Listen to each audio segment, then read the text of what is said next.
दरभंगा में रामनवमी को लेकर भव्य तैयारी की गई थी। वहीं हिंदू और मुस्लिम के दोनों का जो मिलन और सामंजस्य देखी गई, यह एक इतिहास दरभंगा में रच दिया।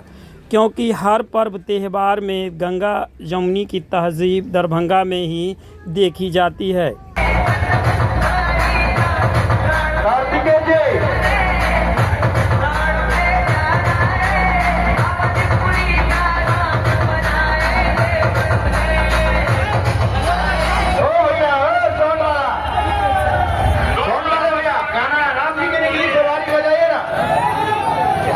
निकली सवारी बताइए ना।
सम्मानित करेंगी हमारे राज्यसभा सांसद श्रीमती धनशिला गुप्ता जी।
झांकियों के आने में समय लगेगा। अभी तक किला घाट उर्दू बाजार तक झांकी जो अगली कतार है नहीं पहुंची है, ये सूचना मिली है। तो यह बताते हुए कि पूरे राममय वातावरण में राम भक्त आनंद उठाएंगे। पूरे शहर का जगह जगह सीसीटीवी कैमरा, ड्रोन कैमरा लगाया गया है। हम लोगों की हर गतिविधि पर इलेक्ट्रॉनिक पद्धति की नजर है और हम लोग एक दूसरे को सहयोग भी कर रहे हैं। पूरी आस्था और निष्ठा के साथ रामनवमी का आनंद ले। राम भक्त राममय।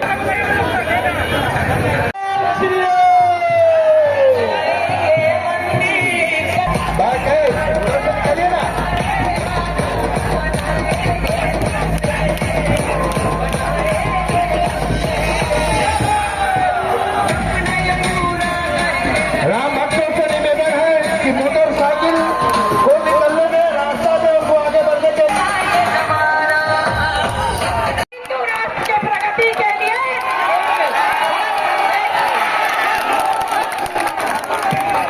आप सबों को एक बार फिर से प्रणाम करते हुए अपनी वाणी को विराम दूंगी। उससे पहले एक महाभारत विदेश तक जाना चाहिए। जय श्री राम, जय जय श्री राम। महाराज जनक नंदिनी माँ जानकी की भूमि में माँ सीता का भी जन्म हुआ। तो सौभाग्यशाली हम सभी लोग हैं। 6 अप्रैल 2025 का दिन हम सभी देशवासियों के लिए बहुत ही गौरवान्वित करने वाला ये पल है, ये दिन है। क्योंकि हमारे रामलला 500 वर्षों तक त्रिपाल में रहते थे, लेकिन आज हमारे देश के यशस्वी प्रधानमंत्री आदरणीय नरेंद्र मोदी जी ने अयोध्या में श्री रामलला का भव्य मंदिर बनवाया। ये क्या था? ये सनातन का सम्मान किया उन्होंने। ये 140 करोड़ देशवासियों का सम्मान किया माननीय प्रधानमंत्री जी ने, जो सनातन और संस्कृति का सम्मान किया। और मैं आपको बता दूं, मिथिला का भी सम्मान होना है, क्योंकि श्री रामचंद्र जी हमारे पाहुन हैं। क्योंकि मिथिला जनक नंदिनी माँ जानकी यहाँ की बेटी है। उनके सम्मान में, हम मिथिलावासी के सम्मान में सीतामढ़ी के पुनौरा धाम में भी माँ जानकी का भव्य मंदिर बनना तय है। ये हमारे देश के गृह मंत्री आदरणीय अमित शाह जी ने कहा। ये मिथिला का है, ये सम्मान देश का है और ये सम्मान सनातन और संस्कृति का है। तो ये है, मोदी है तो मोदी है। निरंतर विकास की प्रगति की ओर हमारा देश चल रहा है और हमारे देश की ताकत हमारे देश के युवा है। हमारे देश की ताकत हमारे देश की मातृशक्ति है। और मेरा हृदय सचमुच आज हृदय खुशी से भर उठा है कि मैं इसी मिट्टी में पली बैठी हूँ। और मुझे वो दिन भी याद है जब मैं कुंवर सिंह कॉलेज में इंटर में पढ़ती थी, तो सर पे पल्लू लेकर पैदल पर में आती थी मैं।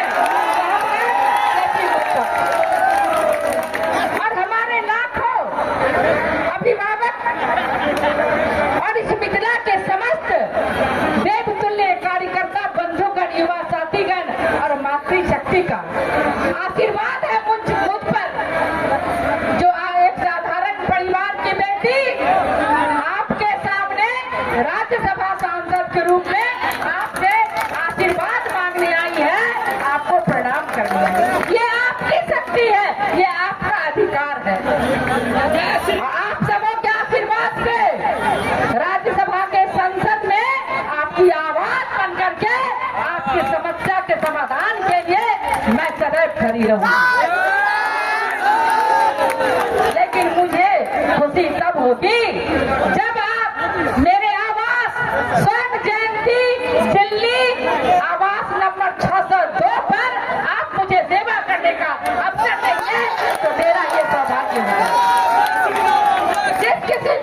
किसी चीज की जरूरत हो, अगर मुझसे हो सकेगा आप निश्चित मुझे याद कीजिएगा, तो मुझे लगेगा मैं आपकी अपनी हूँ। और आज नवरात्र का नवमी है। आज हम सभी माँ शक्ति का आराधना करते हैं, दुर्गा की पूजा करते हैं। तो माँ शक्ति से आराधना करती हो कि या देवी सर्वभूतेषु शक्ति रूपेण संस्थिता, नमस्तस्यै नमस्तस्यै नमस्तस्यै नमो नमः। हमारा को उसी तरह से शक्ति प्रदान करे माँ दुर्गा, उसी तरह से कल्याण करे कि हमारे समाज और मिथिला का नाम, हमारे राज्य का नाम देश के अग्रणी रूप में रहे। ये मैं माँ दुर्गा से प्रणाम करती हूँ, उनसे आशीर्वाद मांगती हूँ। लेकिन युवा साथी, आपसे भी अनुरोध है कि आप अपने देश के संस्कृति, सभ्यता, सनातन को बनाए रखने के लिए आप देश के कर्णधार हैं, आपको अग्रणी भूमिका निभाना होगा। मैं आपके साथ नहीं है। राष्ट्र हित की बात करते हैं, समाज हित की बात करते हैं, देश हित की बात करते हैं, और हमारा राष्ट्र विश्व के मानचित्र पर प्रथम स्थान पाने वाला है। लेकिन हम समस्त मिथिलावासी, हम ऐसे हम समस्त मिथिलावासी का देश माननीय प्रधानमंत्री आदरणीय नरेंद्र मोदी जी का आभार व्यक्त कर चाहे छी कि अहाँ के परिवार के बेटी के बहन के राज्यसभा बना कर पठौती, अहाँ सबके श्रम देना।